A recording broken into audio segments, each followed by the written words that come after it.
Welcome to Mighty Filipino Canadian channel. As you all know, yung kapatid ko ay nandun sa hospital ngayon. So I know you really miss her.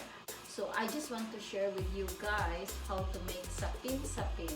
Ang kailangan natin ay glutinous rice flour, coconut milk, and condensed milk, and a food coloring. And we also need white sugar, 1.5 cup of glutinous rice, another half cup flour,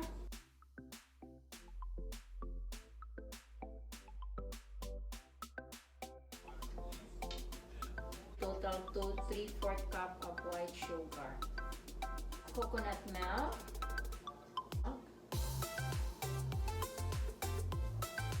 need to mix it properly.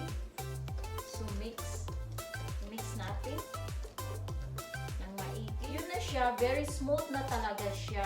So ang gagawin natin, let's divide this into 3 bowls.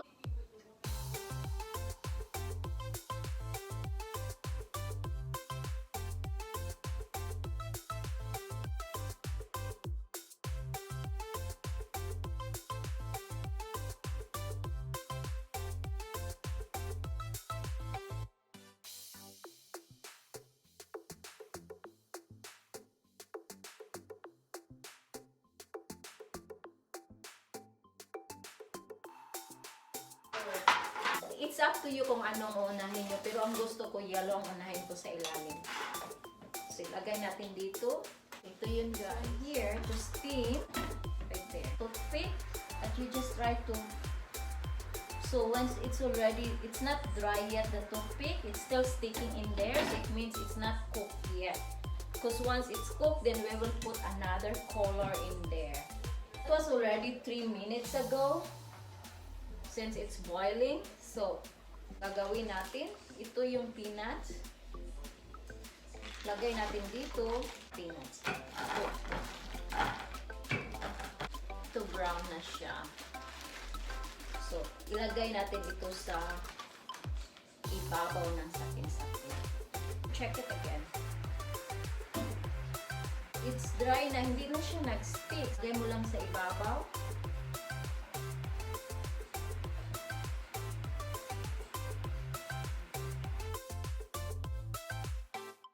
So it is already cooked.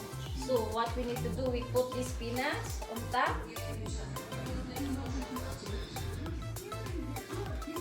And we need to cool it down for 30 minutes. Then we can take it off and then you can serve it. See? That's how it is. So that's how it turns out. Rainbow color. So 3 colors. You can really see it. 3 colors right there. It's 3 colors. And it tastes so yummy. Bye! Thank you for watching. Don't forget to like and subscribe my Filipino Canadian channel. Thank you. Bye-bye. Don't forget to subscribe my channel and press the bell.